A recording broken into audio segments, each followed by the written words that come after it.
Salam müəllimlər, hər vaxtınız xeyir olsun. Bugün MİT 2025 informatika suallarının YouTube kanalında silsiləli izahlarını qeyd edəcəm. Ancaq müəllimlər mövzunu seçərək ona aid sualları burada izah edəcəm. Bugün say sistemlərini seçdim və say sistemlərindən MİT 2025-də 2 dənə belə sualımız var idi. Başlayaq birinci sualımızdan. Hansı ki bu sualda müəllimlər biraz çətinlik çəkmişdi. Çalışacağım ki, müəllimlər bu sualı sizə çox sadə, rahat bir üsulla qeyd edim, ənənəvi üsulla deyil. Demək, müəllimlər, birinci sualımızın şərtinə baxaq. Belə bir onluq ifadəsinin ikilik yazılışında sıfırların sayı ilə birlərin sayının fərqini tapın deyil. Birinci ifadəmizi sadələşdirək. Müəllimlər, ifadə görürük ki, əsaslar 2-nin qüvvətinə gələ bilən bir ədədlərdir. Ona görə də bir də burada toplamların yerini dəyişəcəm. Çünki bilirik ki, toplamların yerini dəyişəndə cəm dəyişmək. Bu dəyişməsəniz olar, sadəcə rahat olsun deyə deyirəm. 16 2 üstündə 4, qüvvəti 32 yazacağıq. Üstə gəlinsin, birinci bunu yazacağım. 2 üstündə 3, üstü 20 çıxılsın. 2 üstündə 4'ü də 2 üstündə 2, qüvvəti 15, düzdürmü? İfadəmizi sadələşdirsək, 2 üstündə 128, üstə gəlsin, 2 üstündə 60, çıxılsın, 2 üstündə 30.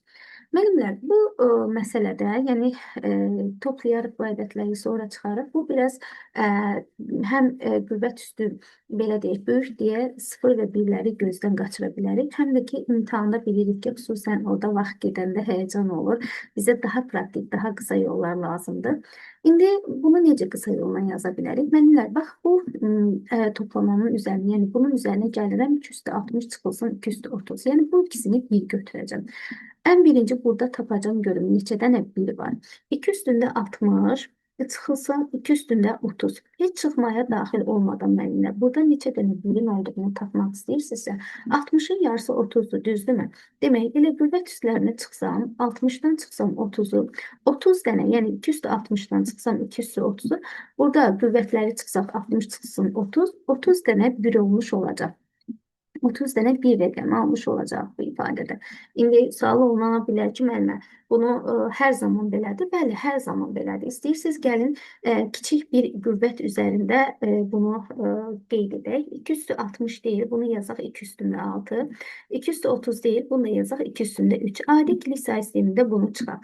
Yəni, yenə 60'ın yarısı 30, 6'nın yarısı 3, düzdür müəllimlər? İndi biz bunları çıxsaq, fərqi yoxdur. Yəni bunu 2 üstü 8, 2 üstü 4, 2 üstü 12, 2 üstü 6 fərqi yoxdur. Tətbiq eləsəniz eyni nəticəyə gələcək. Baxın, burada tapmaq üçün yenə də 6'dan 3 çıxacam. Deyəcəm ki, yəni bu çıxmada nəticədə 3 dənə 1 olmuş olacaq. Amma həqiqətən bunu isbat eləsək, bunu 2 üstündə 6'nı ikili say sistemində yazsaq, bir dənə 1, 6 birlikdə sıfırların sayıdır. 6 dənə də 0 olacaq ikili say sistemində, düzdürmü? Çıxıram buradan 2 üstündə 3'ü, yenə bir dənə 1, 3 dənə də 0 olacaq. Düzdürmü? İkilik say sistemində. Həqiqətən də çıxsaq müəllimlər 0'dan 0, 0, 0'dan 0 çıxdıq 0, 0, 0'dan 1 çıxa bilmirik. Bir dənə ikiliyi ayırdıq. 2'dən 1 çıxanda 1, bu 0 olur yenə 1, bu 0 da olur 1. Baxsaq 3 dənə 1'imizi aldıq. Amma bunu çıxmağa, bu şəkildə çıxmağa ehtiyac varmı? Yox. Artıq belə ifadələr görəndə qüvvət üslərinə çıxsaq, yetərlidir ki, biz orada neçə dənə 1'in olduğunu görək. Yenə də 6'dan 3 çıxaram, 3 dənə 1 yazarım. Bunu sadəcə bu hissəni izah elədim ki, nəyə görə 30 dənə 1 rəqəmi alınır. Ümumiyyətcə, mən müəllimlərə də izah edəndə deyirəm ki, böyük qüvvətlər gördüyünüz say sistemində həmişə kiçik qüvvətlər üzərində tətbiq edilir. O qanuna uyğunluğu bildikdən sonra böyük qüvvətlərə tətbiq etmək rahatdır. İndi müəllimlər, yəni mən burada hansısa bir ifadə alıramsa, ikili say sistemində hansısa ifadə demək, ədəd alıramsa, onun içərisində 30 dənə 1 var. Yəni mənim üçün əhəmiyyətli deyil ki, hansı ədəd alıram. Əsas odur ki, bilirəm ki, bu ədədin içərisində ikili say sistemində, yəni 30 dənə 1 var. İndi yaxşı, bu ədədin içərisində 30 dənə 1 olan ədədi 2 üstündə 128'in üzərinə gəlirəm. İndi bunu 2 üstündə 128'i yazsam ki, 2'nin qüvvəti şəklində bu nə deməkdir? Bir dənə 1, arxasınca 128 dənə 0, düzdürmü? Bak böyle bir indi sıfırların hamısını yazmıram. 128 dənə burada sıfır var və bunun üzərinə gəldiyim ədədin də içərisində 30 dənə 1 var. Yaxşı 30 dənə 1 burada, bir dənə də 1 burada. Düzdürmü? Elə bir üzərinə gəlirəm həmin bu ədədi. İçərisində 30 dənə 1 var. Bir dənə 1, 30 dənə də 1. Ümumi ifadədə neçə dənə 1 olacaq? 30-un üzərinə 1 gəldim, oldu 31 dənə 1 rəqəmi. Düzdürmü? İndi bəs sıfırların sayını necə taparıq desəniz, ümumi rəqəmimiz neçə rəqəmlidir? Yəni ümumi rəqəm sayından bir rəqəmi çıxsın, təbii ki, sıfırları alacağım, düzdürmü? 128 dənə sıfır burada, bir dənə də bir burada. 129 rəqəmli bir ədəddən, yəni hansı ki ikili sayı sistemində sıfır və birlərdən ibarətdir. Birlərin sayını çıxsam, 31-i çıxsam müəllimə. Burada nə qədər qalacaq? 98 dənə sıfır qalacaq. Baxın, rahat bir üsulla biz həm sıfırları tapa bildik, həm də birləri tapa bildik. İndi bizdə nə deyildi? Şərtə baxsaq, sıfırların sayı ilə birlərin sayının fərqini tapın.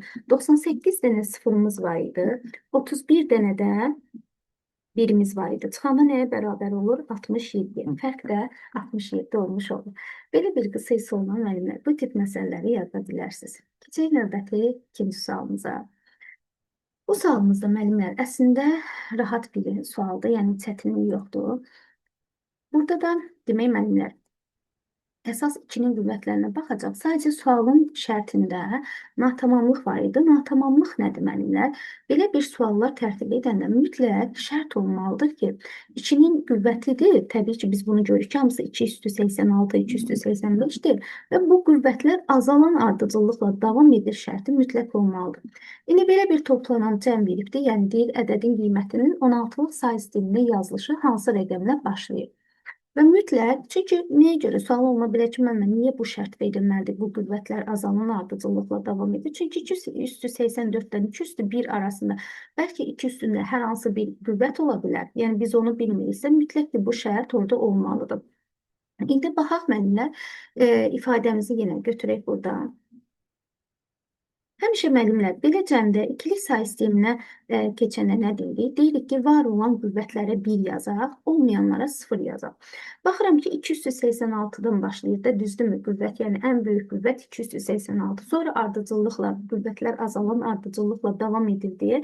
Yəni 86-dan 0-a qədər bu 2-nin qüvvətləri gedir, yəni toplanan şəklində. Onda burada bütün, yəni 2-nin qüvvətləri, yəni 86-dan 0-a qədər davam edəcəkdir. O zaman ən böyük qüvvətin, yəni 86-nın üzərinə bir vahid gələrəm, onlar 87. Demək, burada 87 dənə 1 olacaq. Lap bunu yenə kiçik qüvvət üzərində tətbiq eləsək, 2 üstündə məsəl üçün deyirəm 5, üstə gəlsin 2 üstündə 4, üstə gəlsin 2 üstündə 3, üstə gəlsin 2 üstündə 2, üstə gəlsin 2 üstündə 1, üstə gəlsin 2 üstündə 0. Məsəl üçün deyirəm ki, bunu tapsaq, ikili sayı sistemində ifadə etsək, var olan qüvvətlər hansıdır? 5-dir, 4-dür, 3-dür, 2-dir, 1-dir, 0-dır. Yəni ardıcıllıqla gedib də, düzdür. 2 üstü 5-in yerinə 1, 2 üstü 4-ün yerinə 1, 2 üstü 3-ün yerinə 1, 2 üstü 2-in yerinə 1, 2 üstü 1-in yerinə 1, 2 üstü 0-ın yerinə də 1. Burada neçə dənə oldu? 6 dənə 1-imiz oldu. O zaman deyə bilərik ki, ən böyük qüvvətin üzərinə 1 gəlsək, artıq burada birlərin sayını taparaq 5-dir. 5-in üzərinə 1 gəlsəm, olacaq 6. Eyni ilə burada da ən böyük qüvvət 86-dır. 86-nın üzərinə 1 gələcək 87. Yəni biz bunu ikili sayı sistemində ifadə edəndə 87 dənə 1 alacaq. İndi bunun hamısını yazmayacağım. Deyək ki, 87 dənə 1-imizi aldıq. İkili sayı sistemində, düzdürmü? İndi müəllimlər, bizə deyir ki, bunu 16-lıq sayı sistemində yazılışı hansı rəqəmlə başlayır? Bilirik ki, ikili sayı sistemindən ümumiyyətcə 16-lıq sayı sisteminə keçəndə 4-4 ayırıq. Düzdürmü? Ayırsaq 4-4, yenə 1 deyək ki, burada 4-4 ayırdıq. Və bunu təbii ki, belə ayırmağa ehtiyac yoxdur. Ədəd, yəni 87 dənə 1-i, yəni 4-4 ayıracamsa, böləcəm 4-ə, düzdürmü? 21 tam düşəcək. Bəs qalıq nədir? Qalıq 3-dür. Yəni qalıq 3-dürsə, yəni sonda 3 dənə 1 qalıbdır. 1, 1, 1. Bunu da 16-lıqda ifadə eləsək, nəyə bərabərdir? 7. Demək, ədəd 7 rəqəmi ilə başlayar. Yox, bizə desəydi ki, ədəd hansı rəqəmlə bitər? Yəni buradan 1, 1, 1. Bunu keçərik 1, 2, 4, 8 qaydası ilə. Bilirik ki, 4 dənə 1. 15-dir. O da F ilə 16-lıq sayı sistemində ifadə olunur. Bugünlük bu qədər müəllimlər sayı sistemlərini bu şəkildə izah etdim. Ümid edirəm ki, sizin üçün də faydalı olar. Və bundan sonra Excel suallarını izah edəcəm. Xüsusən diaqramı sizə çox asan bir üsulla qeyd edəcəm. Hələlik bu qədər. Sağ olun.